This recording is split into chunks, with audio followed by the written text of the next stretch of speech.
Hello everyone, good morning. কেমন আছেন সবাই? আশা করছি সকলে খুব ভালো আছেন। আর আপনাদের ভালোবাসা ও আশীর্বাদে আমরাও বেশ আছি।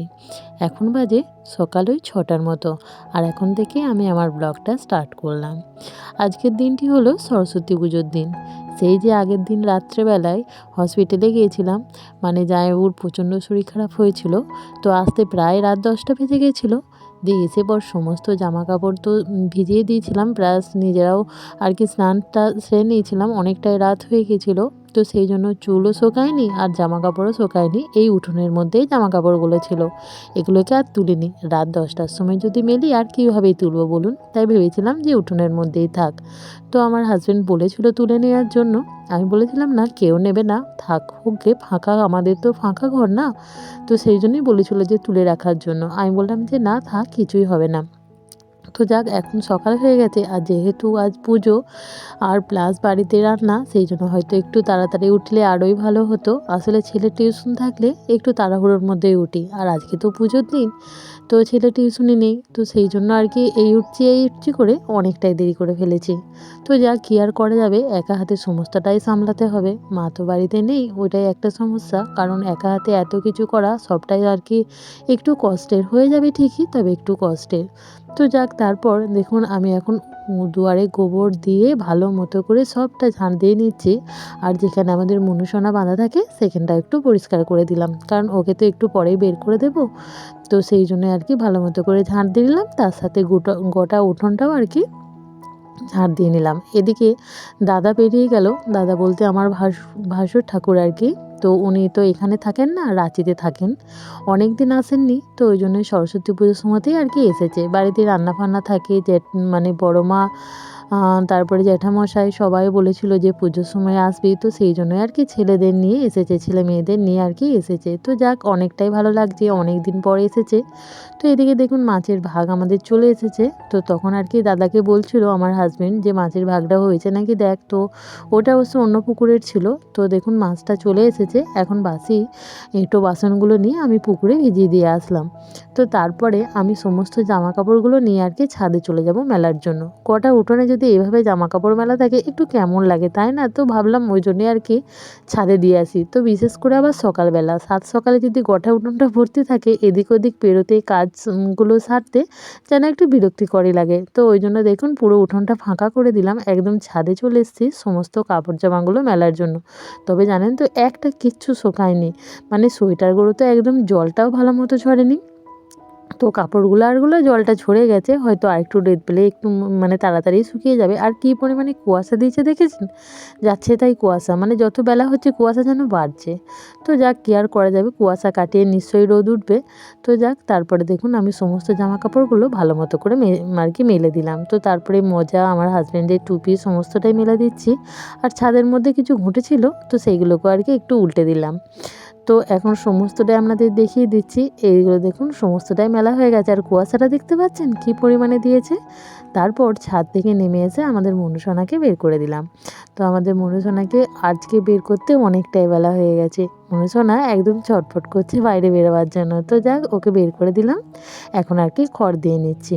আর সেই যে মানে দিন কতক আগে খড় কেটেছিলাম, অনেকগুলোই খড় কেটেছিলাম, 3 বস্তা ছিল। তো 3 বস্তার মধ্যে 2 বস্তা অলরেডি শেষ হয়ে গেছে, এই বস্তাটাই আছে। তো মনুসোনাকে বের করে দিয়ে খেতে দিয়ে এখন কিন্তু বাসি ঘরদোরগুলো আবার ঝাঁট দিয়ে নিচ্ছি। তো বাসি ঘরদোরগুলো ঝাঁট দিয়ে আর কি পরিষ্কার করে মুছে নেব, তো ওই জন্যই আর কি ঝাঁটটা দিয়ে দিলাম। তো তারপরে ইতিমধ্যে দাদা আর কি আরেকটা পুকুরের মাছ নিয়ে চলে এসেছে। তো দাদাদেরও নিয়ে এসেছিলো, ওই জন্য আমাদেরটাও নিয়ে আসলো। তো সেই জন্যই আর কি একটু সুবিধা হলো। তো এই দেখুন সেই পুকুরের মাছটা। তো এই মাছগুলো বাছতে আমার কতটা সময় লাগবে ভাবতে পারছেন? এদিকে অনেকটাই কিন্তু দেরি করে ফেলেছি। আমি কাজগুলো সারছি, তবু যেন একটা টেনশন মনের মধ্যে কাজ করছে যে কখন আমি সমস্তটা সেরে নেব। এদিকে দেখুন 2টো মাছ আমি ভরে দিচ্ছি, আমার হাজব্যান্ড নিয়ে যাবে আমার ননদের বাড়িতে। আর ওই নন্দাইকেও আর কি দেখে আসবে, জামাইবাবুকেও দেখে আসবে। তো প্রত্যেকবারেই আর কি আমাদের তো বছরে 2বার করে রান্না হয়। একটা ভাদ্র মাসে হয়, আর একটা হয় এই সময়তে মানে সরস্বতী পুজোর সময়। তো ও এখন চলে যাচ্ছে দিদিভাইয়ের বাড়িতে জামাইবাবুকে দেখার জন্য, প্লাস মাছটাও দিয়ে আসা হবে। আর ফোনটা না নিতে ভুলে গেছিলো, তো ফোনটাও দিয়ে দিলাম, তারপরেও চলে গেল। এদিকে দেখুন ও চলে যাবার পরই আমি ঘরদোরগুলো ভালো মতো করে মুছে নিচ্ছি। আর ঘরদোর মুছলে না মনে হয় একটু ফাঁকা ফাঁকা থাকলেই যেন বেশি ভালো হয়, তাড়াতাড়ি শুকিয়ে গেলে তারপরে যদি বাড়িতে কেউ ওঠে সেটা আর কি ভালো লাগে। আমার তো খুব ভালো লাগে, কেউ যদি একটু পা দিয়ে ওঠে আমার কিন্তু প্রচণ্ড বিরক্ত লাগে। তো সেই জন্য চাই তাড়াতাড়ি ঘরদোরগুলো মুছে নিয়ে ফ্যানটা চালিয়ে দিতে, যাতে তাড়াতাড়ি শুকিয়ে যায়। এদিকে দেখুন আবার ছাদে চলে এসেছে কিছু ঘুঁটে নেওয়ার জন্য। এদিকে ছেলেকে বলেছি, বাবা একটু ভিডিওটা করে দে তো। আমার ছেলের অবস্থা দেখুন কিভাবে ভিডিওটা করেছে। আমার তো ব্রাশ করার সময় হয়নি, তাই ব্রাশটা নিয়েই চলে গেছিলাম ছাদে কিছু ঘুঁটে আনার জন্য, যেহেতু রান্না করতে হবে। এদিকে দেখুন আমার হাজব্যান্ড বেরিয়ে গেল কাজে। তো ওকে বললাম একটু তাড়াতাড়ি ফিরে যাবে, রান্নার দিন তো একটু বাড়িতে একসাথে সবাই মিলে খাবো। তো ও বলেছে আসতে প্রায় 3টে বেজে যাবে, দেখা যাক কটা বাজে। এদিকে দেখুন আমি সবজি কাটতে বসে গেছি, একা হাতে তো সবটাই করতে হবে। তো সেই জন্য ভাবছিলাম যে সমস্তটা আগে মানে জোগাড় করে নেব, তারপরেই উনুনটা ধরাবো, নাহলে একদিকে ভাত হয়ে যাবে, একদিকে সমস্ত জোগাড় করতে আমি একদম হিমশিম খেয়ে যাব। তো সেই জন্যই ভাবলাম আগে সমস্তটা রেডি করে নিই, তারপরে আর কি উনুন ধরাবো। আর এদিকে দেখুন আমাদের ওই যে দাদাভাই এসছে, ওই দাদাভাইয়ের এটি মেয়ে, আর ওই যে আমার ছেলের সাথে একজন ছিল ওটি হলো ছেলে। তো আমাকে দেখাতে এসছে, কাম্মা দেখো আমায় কি সুন্দর লাগছে, আমি কিন্তু শাড়ি পরেছি, আমাকে কেমন লাগছে তুমি একবার বলো। তো আমাকে বলছে তোমার সাথে একটা ছবি তোলো। তো ওই জন্যই দেখুন আমি বলছি তুমি এদিকে সরে এসো, তোমাকে একটু ভালো মতো করে দেখি। তো সেই জন্যই আর কি আমার কাছে এসছে। আর আমি এখন খেতে বসেছি মুড়ি মাছ ভাজা দিয়ে। তো এখনই বলবেন যে মাছটা কখন ভাজলে, আসলে এটা আমাদের না, এই দাদাভাই মাছ ভাজছিল। তো দাদাভাইকে বললাম এখন তো প্রায় 11টার মতো বেজে গেছে, আর আমি এরপর মাছ ভাজবো, মানে শুধু মুড়ি আমি আবার একদমই খেতে পারি না। তো দাদাভাই বললো ঠিক আছে তুমি দুটো মাছ নিয়ে যাও, মুড়িটা খেয়ে নাও। তো গরম গরম মাছ ভাজা দিয়ে মুড়িটা খেয়ে নিয়েছিলাম। তো তারপরে আর কি ভাত বসাতে আমার প্রায় 11টা 10-15 বেজে গিয়েছিলো জানেন। তো কী আর করা যাবে, এদিকে ছেলে তো পুষ্পাঞ্জলি দেওয়ার জন্য, পুজো হবে আর হবে, তো অনেকটাই দেরি। আর হাজব্যান্ড গেছে কাজে, তো তাহলে ভাত খাবার তাড়া নেই, আর আমি 11টার দিকে খেলাম। তো অত ভাত খাবার তাড়া নেই, আস্তে আস্তে করি। এদিকে দেখুন আমি এখন সিম ভাজছি, আর এই যে আমাদের পাকা বুড়ি আমার উনুনে জাল ঢেলে দিচ্ছে আর আমার সাথে গল্প করছে। ও হিন্দিতে কথা বলছে জানেন তো, আর ওর সাথে মজা করে করে আমিও হিন্দি বলছি, যদিও আমি ভালো হিন্দি পারি না। এখন বাজে 5টা, এখন আমার রান্না প্রায় কমপ্লিট। তো এরপর আর কি সিজনে চাপাচ্ছি, যেটা আমাদের সেদ্ধ অনেক রকমের, যেমন 5 রকমের শাকের গোড়া, 5টা কুল, মানে অনেক কিছু আছে। তো সেসব আর কি দিয়ে 5টা সিম, 5টা কুল দিয়ে এটা আর কি সেদ্ধ হয়, যেটা কালকে খাওয়া হবে। আজকেও কেউ খায়, আবার কালকের জন্যই আর কি। তো কলাইটা আগেই দিয়ে দিয়েছি জলটা গরম হতে।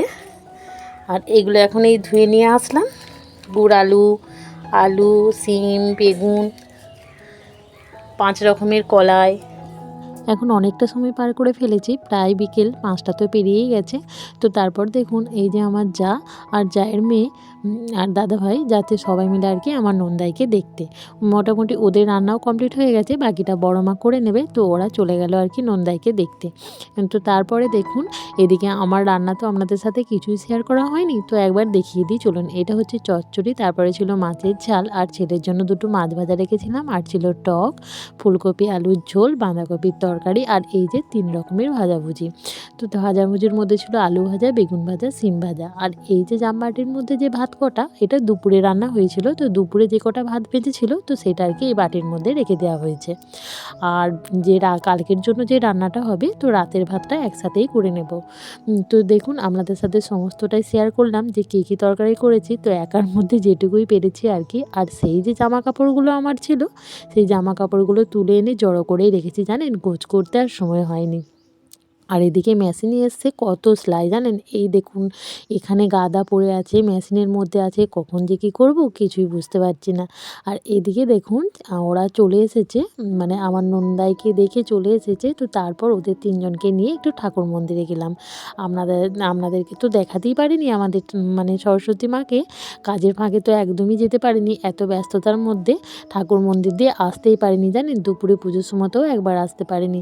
তো সেই জন্যই সন্ধেবেলায় আসলাম আমাদের পাড়ার ঠাকুর আপনাদেরকে দেখানোর জন্য। তো চলুন আপনাদেরকে একটু দেখাই আমাদের মাকে। তো ওরা কিন্তু প্রচণ্ড পরিমাণে আনন্দ করছে, মজা করছে। প্রচুর বাচ্চা ছেলেরা আছে, কখন গান দেবে আর কখন নাচবে। আর আমাদের পাড়ার সবাই এক কাছে জড়ো হয়ে ওদের সবার নাচ দেখার জন্য খুব মজা করি, জানেন তো। সন্ধ্যে থেকে অনেকক্ষণ এখানে থাকি, ওদের নাচ দেখি, বেশ ভালো লাগে। তো তারপর দেখুন আমাদের মাকে আপনাদেরকে একটু দেখাই। এত মিষ্টি লাগছিল আমাদের মাকে দেখতে, কি বলবো, এত সুন্দর, মুখটা মিষ্টি। তো পুরোটা আমি আপনাদেরকে দেখাচ্ছি, একটু ভালো মতো করে দেখে নিন।